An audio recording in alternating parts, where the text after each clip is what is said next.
Welcome, everyone. Hello. Welcome, welcome. It's great to see you in our webinar series. It's great that you're able to join. Our webinar series, Attention Matters, organized by LanguageCert, by our team. And we're delighted that you can join us in this July morning, afternoon, wherever you are. I'm Silvia Karastathi. I'm the head of teacher support for LanguageCert. I'm joining today from Athens, and with me today we've got Patrick. Hi, Patrick. Good morning or good afternoon. Hello, good afternoon. Hello. Good afternoon. Hello, everyone. Where are you joining us from? I'm joining from Sydney, Australia. Hello, from down under. Write to us on the chat where you are. Hello, where you're joining us from. We're lovely to see you, and it's great that you're here with us. And we're also joined by Rashmi. Rashmi, where are you joining from? Hello. From India. Whereabouts in India? North India. I'm from Delhi. I have joined from Noida. Okay. So today we're going to be bringing you another version, of our Attention Matters series. So this is a new edition of our webinar. We started this series in February. We've already had 4 speakers on this topic, looking at different aspects of the topic, thinking about enhancing memory, thinking about attention within tech-rich environments, also thinking about visual strategies, and thinking about balancing the brain. All of these are available on our YouTube channel, and if you've missed them, please check them out there. So with this series, we wanted to reflect to this kind of new attention reality and explore how learners can balance fragmented attention with focused attention moments in classroom environments. And so for this reason, we've invited a number of speakers to bring to us these ideas.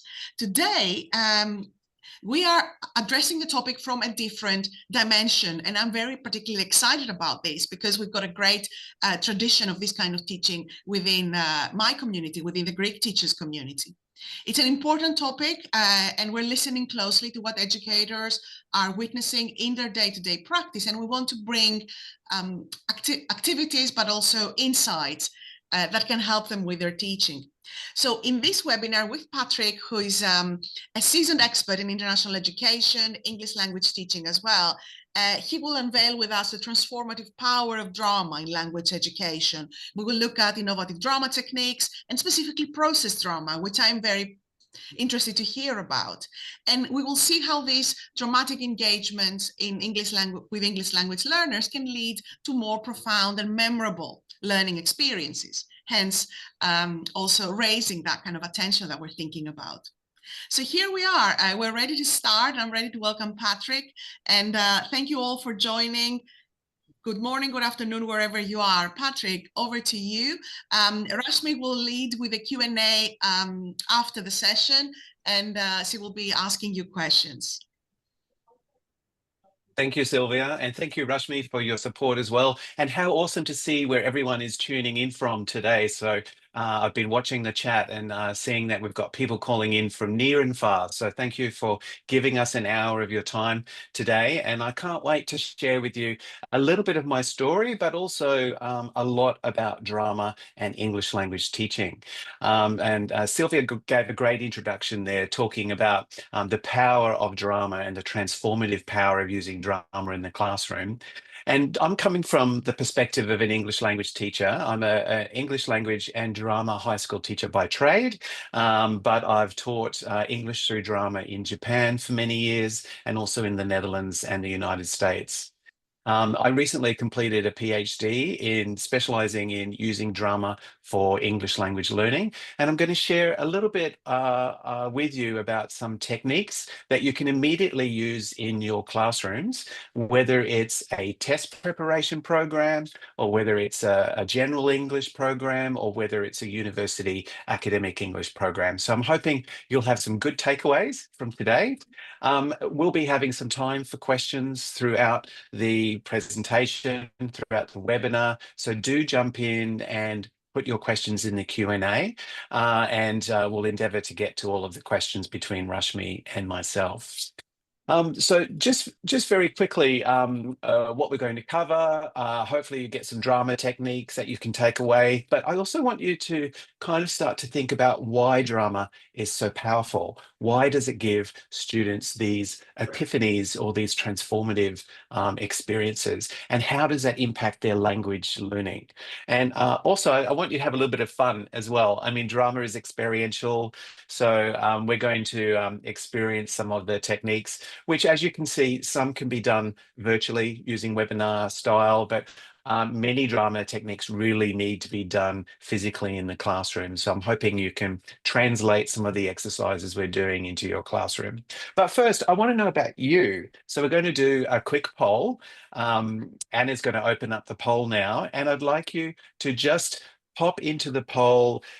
Do you use drama in your classroom? You can do often, sometimes, or never. And we'll just leave the poll open for a little while. I can see people are jumping in straight away and answering. That's fantastic. We'll just leave it open for a minute or two. And just while we're doing that, I can see in the webinar, we have some comedians, we have some drama teachers, we have some English language teachers. So that's awesome. Okay, we're going to stop the poll there and just share the results for you so you can see. Would you share the results for us, Anna, just so we can see in the classroom, in our webinar, who's using drama in the classroom? I'll read out the scores anyway. So we have 17% of people in the webinar use drama often. We've got 60% using drama sometimes, and we've got 23% who never use drama. So we've got some newbies in our webinar today. Okay, we're going to open the next poll. This is also understanding a little bit about you. What's your level of expertise in drama? Are you an expert? Are you advanced? Are you moderate? Or are you an amateur? While we're leaving the poll open, I can see also too in the chat, we've got people talking about they'd love to employ drama in the classes, thinking it might be a lot of fun. Some people use role plays in the classroom. Some people find it difficult, especially in test prep programs. And some people are quite shy to use drama in the classroom as well as teachers.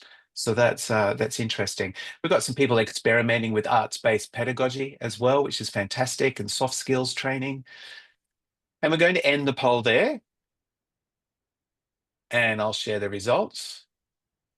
So we have 57% are amateur, rarely using drama. We've got a moderate level, 33%. We've got a couple of experts, awesome, and some very advanced people in the webinar today. Okay, last poll, poll 3. Do your students like drama? So we know you like drama. You're here trying to learn about it. That's fantastic. But do you think students love it? And maybe you can pop into the chat. When do students love it and when do they not love it? And we can have a chat about that. Okay, so we're leaving poll 3 open. Some people like to use drama in the speaking class. Some people have never asked their students if they love drama, and they're unsure about that. That's sure. Kids tend to like it more than adults. Okay. Yeah, so we've got a lot of views here in our webinar today. I'm going to end the poll and share the results for you. You should be able to see the results now. We've got 60% of people are saying that yes, their students love drama. We've got a few saying no, and it can be very difficult and very embarrassing for some shy students to do drama activities if they're not scaffolded, supported, to get to a level of performance. So, often we can make a mistake and jump to role plays too quickly. Some shy students, reluctant to expose themselves. And we've got about 38% of people in this webinar are saying that students sometimes like it, sometimes don't. Awesome. So that's our polls. Let's move on, and I'd like to talk now about what is drama. So we all probably have conceptions about what drama is, but there's different types of drama techniques, and they serve different types of purposes. So let's do a warm up. Word association. This is a fun little language game. It's a drama game. It has a little bit of spontaneity. It's fun. It has a little bit of creativity in it, but it's a very simple game. In our webinar, in our chat, I'm going to say a word to you verbally, and I'd like you to immediately write in the chat the first word that comes to mind for you. So we'll test this, okay? Are you ready? The word is forest. Please pop in the chat a word that comes to mind. Trees, woods, fire, nature, grumps, spookiness, birds, trees, humidity. Okay, we've got hundreds of word associations coming in there. So this is a great little game you can play. You can do it as a class. You can do it in a circle with your students. You can do it in pairs. It's a fun little game to do, and it starts to develop spontaneity. It starts to develop connections in a large group, and it starts to spark associations, collocations, synonyms, and other language functions as well. Okay, we'll have another go. Are you ready? Here comes the word, and I'd like you to pop in your word association. Ocean. Let's see what comes into the chat.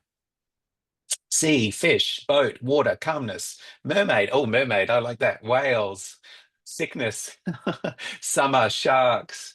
Okay, fantastic. So we've got a lot of word associations happening there and synonyms. So very simple warm-up activity that you can do. Let's move on to another warm-up activity. This one's called freeze frame.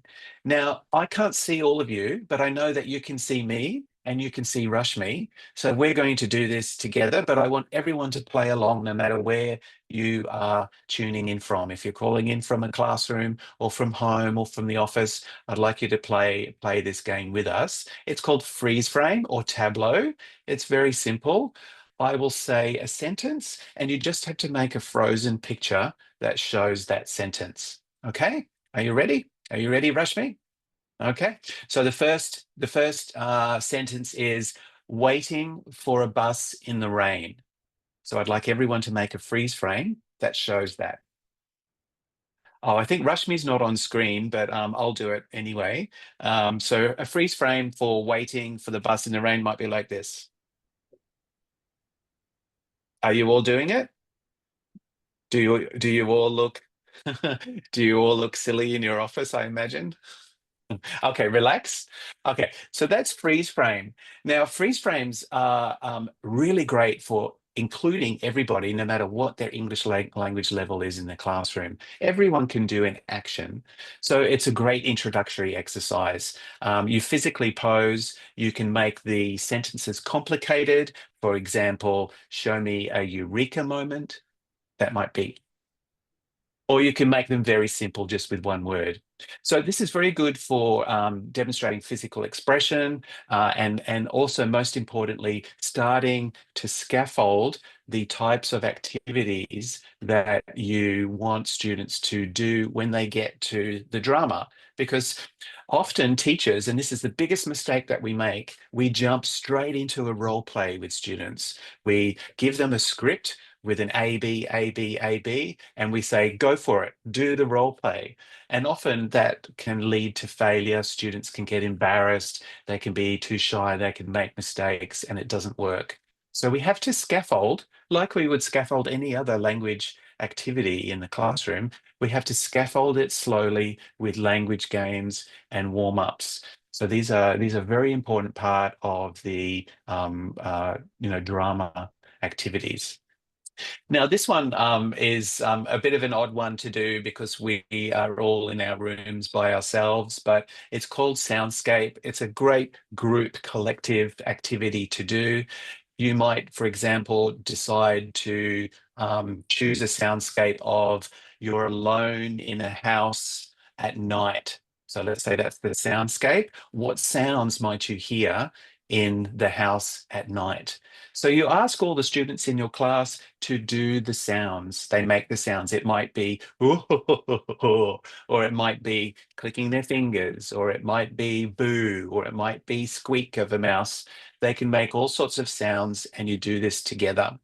Now, as a teacher, you can facilitate the soundscape like an orchestra. You can actually ask some sounds to get higher, some to get lower, and you can start to create the mood. Now, mood is really, really important in drama. By creating mood, creating energy, you are going to get students to commit to the drama more. They're going to start to believe in the drama and in the words that they're using, and then they're going to memorize those words and retain those words much more closely. So there's some quick warm-ups, but really, what is English through drama? So we talked about scripted role play. This is what most English language teachers are used to. We're used to the AB role play, and it's what we think drama is. But actually, scripted role play is the most closed type of drama. It's the most limiting drama for students, and it's not spontaneous at all. It's very scripted and very controlled. What we want to do in drama activities is we want to move students from this controlled, scripted, very teacher-focused or textbook-focused experience to something that's more open, that's more facilitated, that's more active, and that's more connected, because it's the connection that we want. We want students to be connected to the language so they remember it. That's what it's all about. So language games, which I've introduced several of, these are great things to do to start the spontaneity, to start things being more open. We can also do simulations as well. So this becomes more open and more active for students. Rather than controlling the script, we're giving them a scene or we're giving them something to simulate. And then we can move even further into this open facilitated area called improvisation. And improvisation is where you just open it up for the students. You might give them some scaffolding, you might give them some language to use, but certainly it's more open again and more connected. And finally, there's process drama. And I'm going to talk a little bit about process drama today, so you can get a taste for it and you can start to feel what it might be like to use in your classroom. So these are moving from very closed, controlled, scripted role plays into something that's much more open, much more democratic in the classroom, and much more of a better embodied learning experience. So as I mentioned, this is a scripted role play. Even if you are using scripted role plays, you can tweak them slightly to make them more open and get students more committed to them. So I ask you to just have a look at this scripted role play, have a quick read through it, and I'd like you to try and understand, where is it? Where is the role play? Can you pop into the chat where you think this is?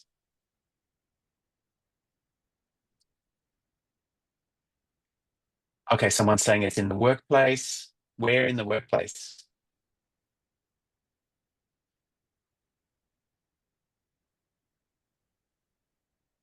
In the canteen. Yeah, okay, great. So it's possibly in the canteen. Good. So that's a where question. When is it? When is this role play? What time of the day? Lunchtime. Yeah, okay, good. Yeah, so lunchtime at a break. Excellent. So we've got where, we've got when. What's happening? What's happening in this role play? What's happening? Small talk, getting to know one another, introductions. Good. What's the relationship between A and B? Are they friends? Yeah, co-workers, new to each other. Good. And now, who is the older or more experienced colleague? A or B? Good. Great.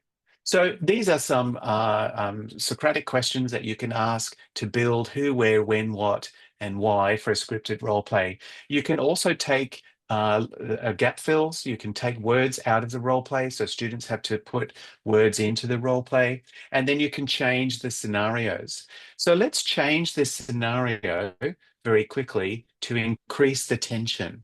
So The first scenario we've been talking about is two colleagues meeting in the canteen. A is a new colleague and B is a colleague who's been here for a while. Let's change the scenario to it being in a boardroom, okay? And A has actually been told by HR that they're going to get B's job. So they are put into the boardroom with B. So what we're doing here is we've done the first scenario. We are increasing the tension to make it more impactful for the student. And that's one thing you can focus on to increase the dramatic connection, is increase the tension. So we've got increase the role, make a good narrative by asking questions and increasing the tension. You've got to get the tension just at the right amount. If it's too tense, for example, a physical fight, that's going to ruin the drama for people and they're not going to connect to each other and connect to the language. But if the tension is too low, it's meaningless to the students. So they're not going to remember the words later. So it's about getting that tension level right in your scripted role play. Now, language games, we did a few of them, but there's some other great language games. All you need to do is plug into the internet or into AI. Please tell me language games to use in the drama classroom for teaching English. But there's some ones that I particularly like. Taboo is a very simple game. You get students to write down a secret word, and then in pairs, they have to talk to one another and try and make each other say their secret word, their taboo word, without actually saying it. It's a great little game for synonyms, for collocations, for word association, and for persuasion and negotiation. So you've got 20 questions, another great game, which you probably all know. You choose an object or a person or a place, and then everyone else in the classroom has 20 questions to try and find out what that object is. It's another great game to warm up people and to get them to start to do problem solving, logical deduction, introducing specific vocabulary. Charades is a great game as well. Everyone knows some version of charades where a student might think of a movie, a book, or a song, and then they have to try and express that through mime. Another fun idea game to play that builds some of those drama skills around mime and gesture and also expression. Story Spine, we did a similar version in word association. This is just telling a story one word at a time or one sentence at a time. Also, a great language game to play. So remember, the language games are purposeful. They look at a language function and they just play that in a game with the idea of scaffolding towards building a role play. Now, another thing to practice is simulations, of course. Now, we talked about different types of simulations. You've got your job interview, you're in a travel agency, in a role play, doing a news report. Now, the key thing about simulations is it needs to be scaffolded. We need to get students to practice and then perform and then re-practice and then re-perform. So it's about giving students an increasing amount of difficulty each time they redo the task. Don't expect students to ace a simulation in the very beginning. So again, I'm reiterating, it's about scaffolding. Simulations are also great to bring in other characters. So for example, in a restaurant role play, we often just do a role play between the customer and the waiter. But if you bring in the chef and you bring in another customer and you bring in the cleaner, you've got multiple roles in the simulation that make it much more interesting. So you can expand the complexity of a simulation by expanding the characters. Now, improvisation, lots of great little tools to play with improvisation, but one of the most important kind of games or concepts with improvisation is to continue the storyline with yes and. Now, often when you get people like students who aren't actors, you get them to try and improvise, you'll often have a lot of conflict. And many times students will say, yes, but, yes, but. So what we try to do in an improvisation is practice yes and. So for an example is in an improvisation, if one person says, "Oh, it's very cold in here," the next person should respond with, "Yes, and I think the heater just broke." So this yes and continues the drama rather than blocks the drama. So very core principle about improvisation is to continue the drama rather than block it. Emotional replay, great little game as well to do, very fun. You might choose a scenario, um, for example, ordering coffee, and then you improvise that scene with the students, you get them to act it out, but then you add an emotion in and change the scene according to the emotion. So for example, ordering a coffee, you might say, do it in an angry way. So then everybody is angry and it adds a whole new emotional level. You might then change the emotion to sad or sadness. And so you get them to repeat the improvisation, but adding sadness into the improvisation. So you can have a bit of fun with this, and it practices some really great skills around emotions, expressing emotions, non-verbal communication, changing dialogue to context, and building empathy. And finally, like improvisation, the expert panel is a great thing to do.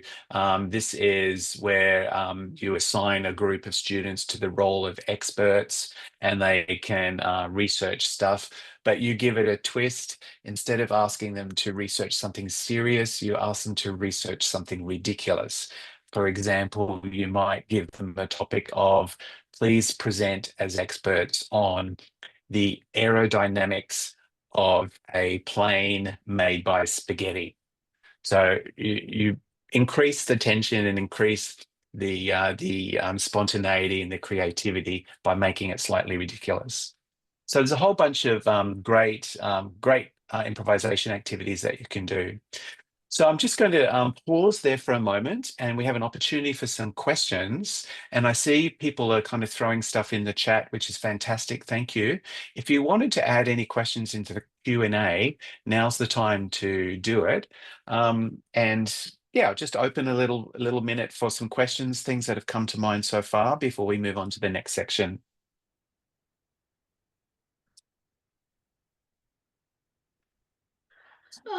Patrick, we can see questions, but then I have a question for you. Okay, sure. Go for it. Thanks, Rashmi. I have a question which is very crucial. So what are the simple ways to integrate drama into everyday lessons? I mean, you have spoken a lot. Can you just simplify it for our audience? Yeah, so look, it all depends on your students, and of course, it also depends on your syllabus. But one approach I've taken is try to do a little bit of drama in every lesson. Now, you might do a language warm up or a language game at the beginning of every lesson just to get students, energized.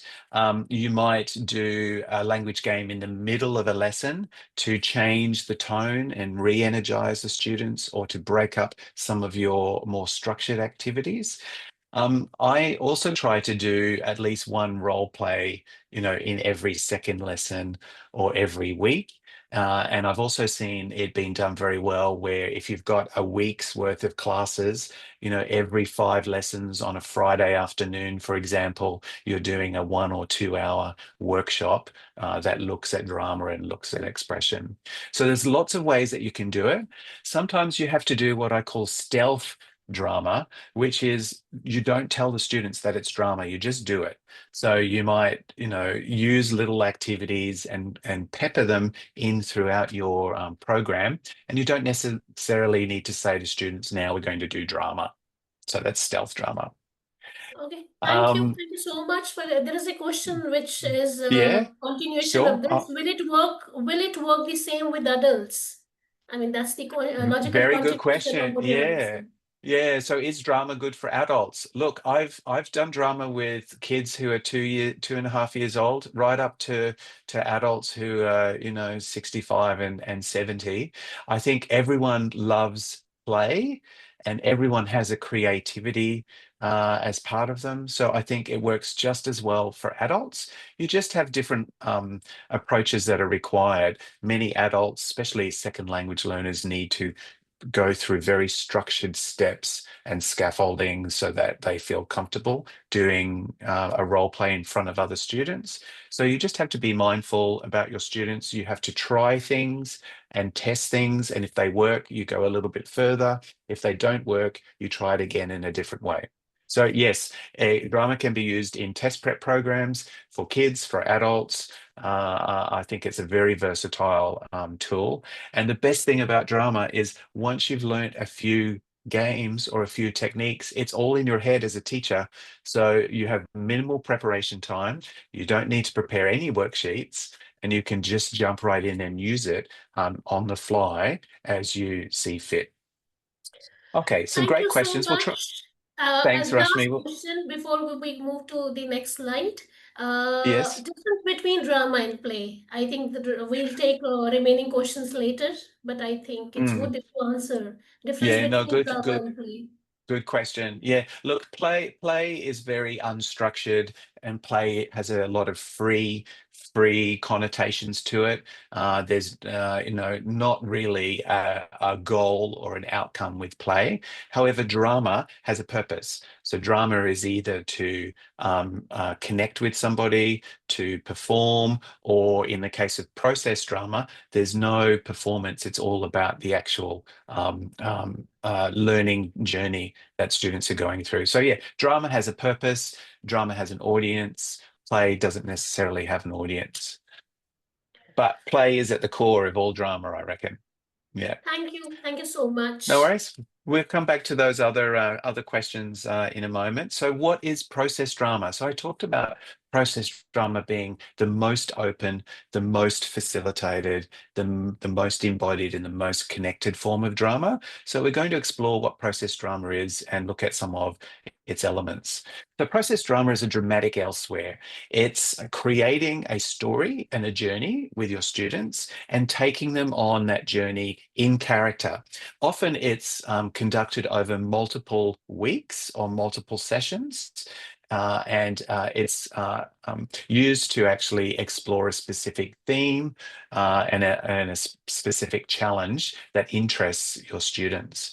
Inside the process drama, there is some very regular activities that you would be experienced with as a language teacher. So there's introducing role plays, there's language games, there's improvisation.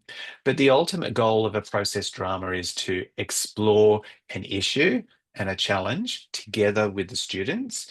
And there is some rehearsal and performance, but there is no performance for an external audience. It's done in the classroom with the group. It's over a time span that allows elaboration and reflection and deconstruction. So it's often done, like I said, 1 hour a week or 2 hours a week over an extended period of time. The whole group is on the same journey. And also there's a lot of activities and a lot of techniques to develop inside the drama, the process drama, focus, to increase the tension, to look at the use of space, to have mood and emotion and contrast between big scenes and small scenes, and also look at symbolism and development of role. So the technique, the actual technique, I'm just going to give you an example of one that I used for my PhD. So I enrolled a group of international students. There was 20 of them. We took them through a journey over the course of 3 workshops. So 3 workshops on a Saturday. Each workshop was about 2 hours. In the first workshop, we enrolled them as people living in London in 1869. So in London in 1869, it was very hard. There was lots of poverty, but there was a very interesting thing happening. There was an announcement that there had been gold found in Australia. So there was this buzz and this excitement in London in 1869 about coming to Australia to discover gold. So the first little workshop for 2 hours was creating stories of people in London at that time. So students were engaged to write diaries. They were engaged to do little scenes about what it would be like to live in London at that time. There was some research that we did to explore what life was like. So we built characters and we built a story for those students. In the second workshop, 1 week later, the scene was on board the ship. So in those days, to actually travel from London to Australia to Sydney, it took almost 6 weeks in a boat. And that trip was very hazardous. There were lots of storms. People would get very sick, and many people would actually die on the journey. So we created some scenes on the boat, some role plays. We first wrote some scripts. We read some passenger diaries and some journal entries, and then students got to write what it might be like to be on a boat for 6 weeks. And you can see something's happening here. The story, if you notice, the story is very parallel in the drama to the students' own experience. So all of these students were international students, all refugees coming to Australia. They wanted to discover gold. They wanted to learn and enter into a degree and get a new career. So they could relate quite strongly to this type of journey, having to leave your hometown, decide to come to a foreign country, take a big journey to get here, and ultimately find gold at the end. So this story was chosen very intentionally because I wanted the drama to be very close or similar, parallel to their own story. So this is a big tip. If you're going to make a great process drama, try to think about a journey or about a problem that's close to what the student's own experience is. And then finally, in workshop 3, this was the third Saturday, students found gold. So we did, again, role plays and excited writing and journal entering about what it would be like to find gold and what you would spend the gold on. So these 3 scenes were created. It was over an extended period of time, and students went on a very powerful journey. And it's this journey that's important, because if we want students to deeply learn, to have deep learning, we have to encourage them to embody the language. So the famous quote by Benjamin Franklin, "Teach me and I forget, tell me and I forget, teach me and I remember, involve me and I learn." So taking the students on this journey was very powerful. And what I did to observe them is I had mic'd every student. So every student had a microphone attached, and I transcribed all of their language that they used in the 3 workshops. And what I wanted to prove or to show was that when students are engaged, when they are in a drama and they are embodying the language, their language gets more sophisticated. They take more turns, they take more risks, they experiment more, and they also copy more of each other. So the opportunities for learning are increased thousandfold. So some of the key drama conventions, so as well as language games and scaffolding and scripted role plays and improvisation, there's and freeze frames, tableau. These are all techniques that you can use to build the belief with the students in the drama. But the 2 most important ones that are unique to process drama are teacher in role and mantle of the expert. And I'm going to talk briefly about what these 2 conventions are, because they're very unique. And if you can do these in your classroom, I think you'll make very meaningful learning experiences for your students. So the first one, teacher in role, is when a teacher actually takes a character. So for example, in the workshops that I did, in the first workshop in London, in 1869, the teacher, the facilitator, was a town crier, was a newspaper owner who was announcing that gold was found in Australia. So the teacher moved in and out of role. So sometimes the teacher was the teacher teaching the students about the language, the role play, very kind of normal language style teaching, and then the teacher would change role and would become a character. Now, the character has to drive the drama forward, and also the way to switch roles is to use some prop. So, for example, we used a red scarf to signal when the teacher was in character. So they'd put the red scarf on their neck or in their pocket. So this way, the students can understand when you are teacher and when you are in character. So that's the first key unique technique for process drama.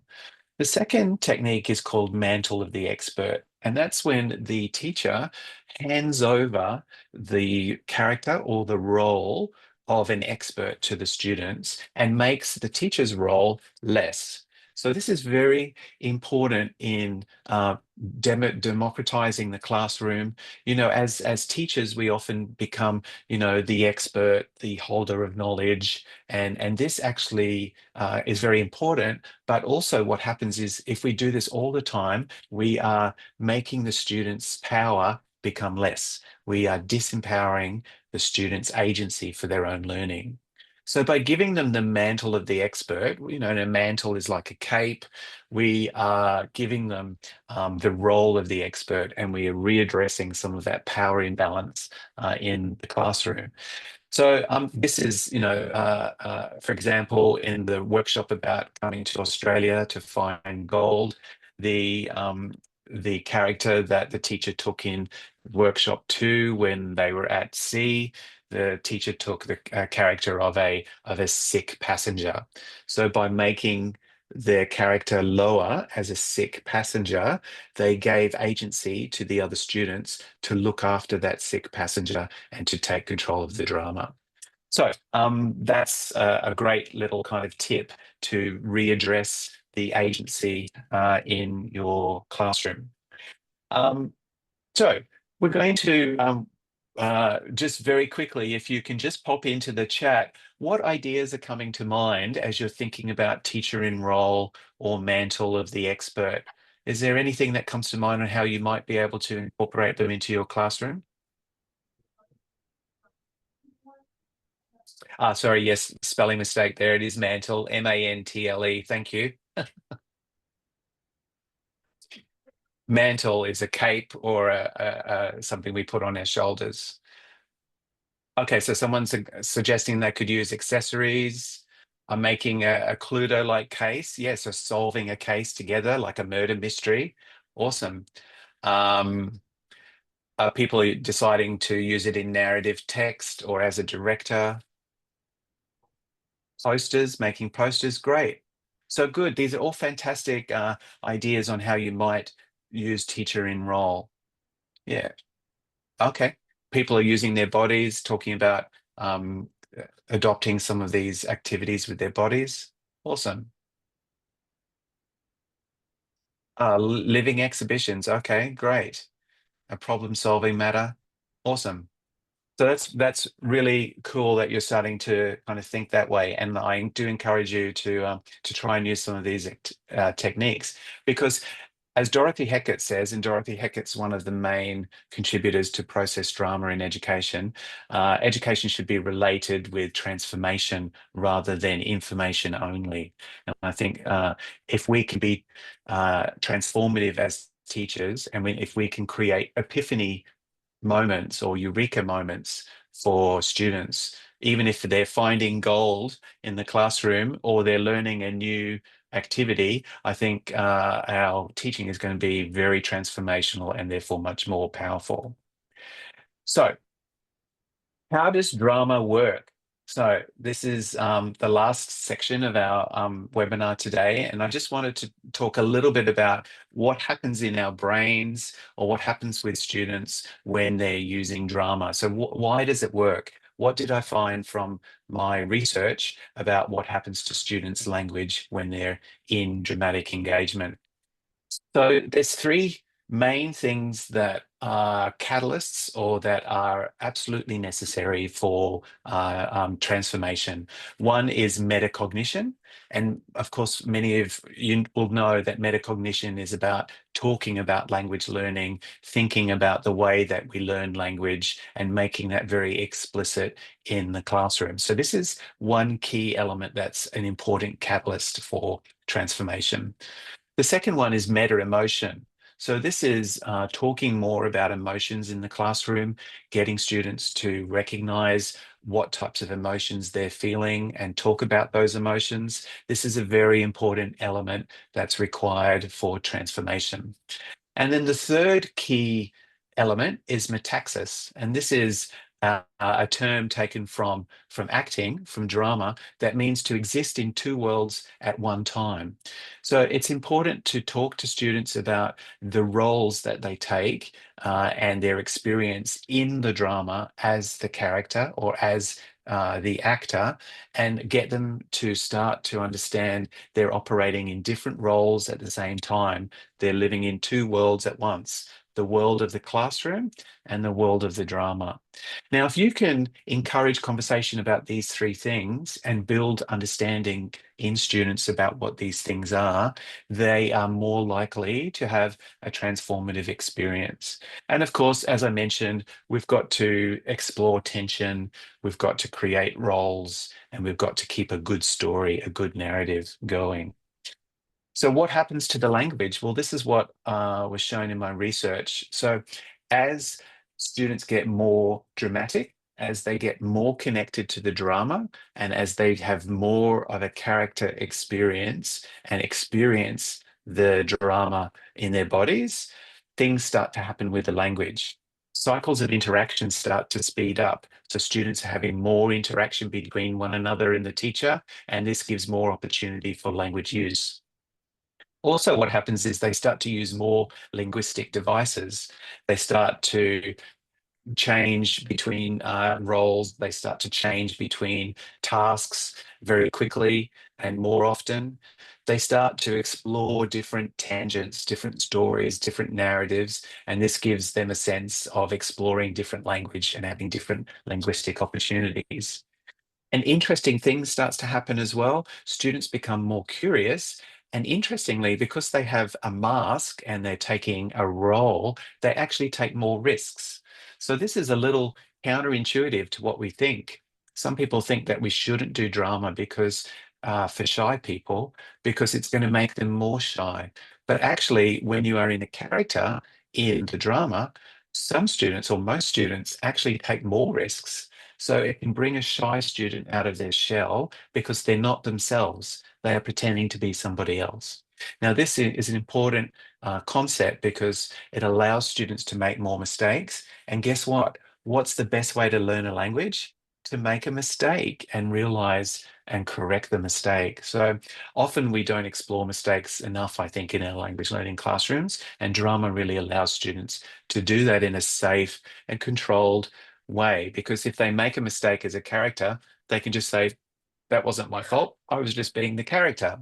So this increases the language and linguistic opportunities. And of course, active listening happens more. This is happening more in a drama classroom. So finally, between these three states, so between metacognition, metaxis, and meta emotion, and exploring the drama through narrative, role, and tension, these things start to happen. Students become better critical thinkers. They start to apply critical thinking concepts to their thinking and feeling processes. Students become better at managing content and form. So not just the content of the language, but the form and the function and the purpose of the language. Students start to learn language within different ecosystems. So learning language as self, but also learning language with others and learning language in the ecosystem of the class and the group. Students become better at regulating their emotions and regulating their learning patterns. And this, of course, then makes for better connection with their language learning. Students develop skills to be in multiple states.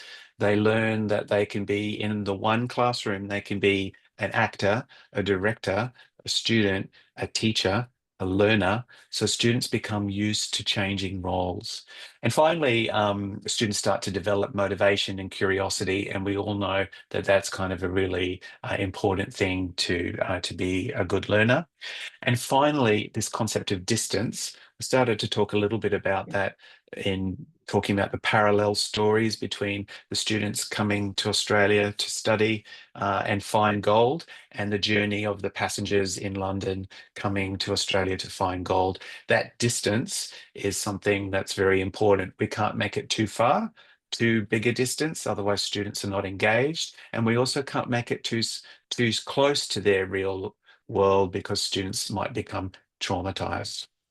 So we've got all of this stuff happening, and if you want to understand more about it, I'd be very happy to share more. I will be putting up on a slide in a minute some great books that you can read. But I just wanted to, before we wrap up and have some questions, I just wanted to leave you with some quotes of some of the students. And you can see that their English level is, various levels. They're not all perfect English speakers, but they were able to express some really big concepts about their epiphany, about their transformation. So we have the first student, Mateo, who's Spanish. He said that, I think that something was broken, and me and the rest of the men, really, we were free to express ourselves. So he was able to talk about something changing, being broken and being fixed again. Kang, who's from China, he talked about acting is just you can be another person, I think, not just be yourself. So you are more willing to express your ideas. It's also fun to create a character and imagine something crazy. Hiro, who's from Japan, he said that he's quite an older male. He said the first time we were nervous because I don't know what to do. What do I do this workshop? It's breaking. It's good, very good. And finally, Mi from Korea, she really felt that it was a real drama because she knew the situation, and we know, so maybe I reel because I enjoyed it. So I left there so lovely, I think. So these are quotes from students who participated in the process drama. So we have practiced different types of drama techniques to use in the classroom. We've discussed why drama improves language learning. We've discussed how to introduce drama to reluctant students. And also, I hope we've learned some cool games and activities. So while I've got the suggested readings up here, I might just jump into opening for some questions. We've got a little bit of time, and then we'll do a bit of a wrap up. So first of all, someone is asking regarding teacher in role. So when we do teacher in role, do we reckon that teachers must grade their language once they take a role according to the proficiency level? Yes, 100%. You know that the theory that you give the language to the student that's just a little bit above their own language, the same applies here when you are teacher in role. So you just use very simple words if it's with a low level set of students, and try and keep your language, slightly above the student's language. That's any more questions? And we have an interesting question here. How can a Yes. teacher cope with a student who may become emotionally overwhelmed in their character and may break down in tears, especially when the story relates too closely to the real world? Very, very good question. And the wonderful thing about using drama and role play, and especially process drama, but just even a role play in the classroom, is that students will get connected emotionally to it, and also the audience, so the other class people in the classroom, and even the teacher will also connect emotionally to it. So that's a good thing. until the emotion gets too high. So the technique to keep the emotion from getting too high is one, make sure that the story is a little bit removed from the student's own life. So for example, if we were working with a group of refugees, we wouldn't use this story about coming in a boat across the sea. It's just too close to the actual student's own life. So it's very important to make sure the distance is correct. And I guess the answer to the question is, as a teacher, if you are emotionally connected to the student and in character you start crying, I've seen it happen, and I've had very emotional response to my students' drama as well. I don't know if that's necessarily a bad thing. I think, if it's in a controlled environment and a safe environment, and most importantly, you are deconstructing or you are reflecting afterwards. I think this kind of part of the process is very important, to do a deconstruction and to do a reflection at the very end. So students are going away from the class, not in a heightened state of drama or emotion from the drama, but they've had a chance to calm down and to actually talk about their experience. There's another question you may like to answer. It says, how would you make sure that the roles and characters match students' inner self and personality? And it says, as an ESL approach seems it is difficult. How to deal with this? Yeah, look, I think it's important to, of course, understand your students, and that's why I've really tried to make the point that we scaffold these activities. So we start off with language games that everyone can participate in, and we get to know our students and get to know their limits and get to know what they feel comfortable with, and then slowly we can start to increase the difficulty of the drama activity based on what we get to know about the students. So I think that's very important, yes, to understand your students and to know what their limitations are. And the best way to do that is by scaffolding. And as I said, trial something or test something. And if it works, make it a little bit more difficult. But if it doesn't work, try something else. Yeah. So we Okay. have a lot of questions. I think this is the last question. Okay. And then we'll just we'll Parti- do a wrap up. Yep. yes, one participant wants to know if there are any techniques for teaching drama to bilingual students. Oh, yeah, good question. I mean, I think the same rules apply teaching English to bilingual students. Sometimes using the language one is beneficial for students to understand things. So I think the same principles apply. Generally, though, my technique or my approach is always to use English in the actual situations. But if you're experienced with teaching bilingual students and you have different uses of L1 and L2 in your classroom, I suggest that you use those same principles when you're doing drama.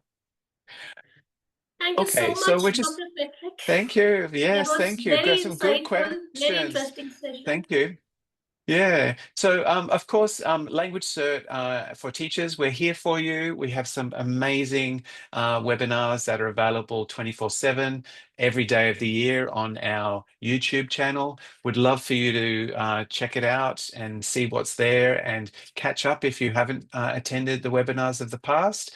And then also, if you want to check out what's happening next and come to one of our future webinars, please shoot the QR code on the screen, and you can see what's coming up, and certainly hope to see you in future webinars. Maybe we can do more drama techniques at some point, and do check out those resources that I put up on the screen, and do come to our next webinar. Your voice matters. There will be a feedback survey that will come to you. Please do let us know what you're interested in studying. We'd love to hear from you and hear what you thought about this webinar and any past webinars. So do keep in touch with us, and we can't wait to see you at the next webinar. Thanks everyone for attending, and have a nice day, afternoon, evening. See you in the next webinar. See you in the next webinar. Bye. Bye everyone. Bye.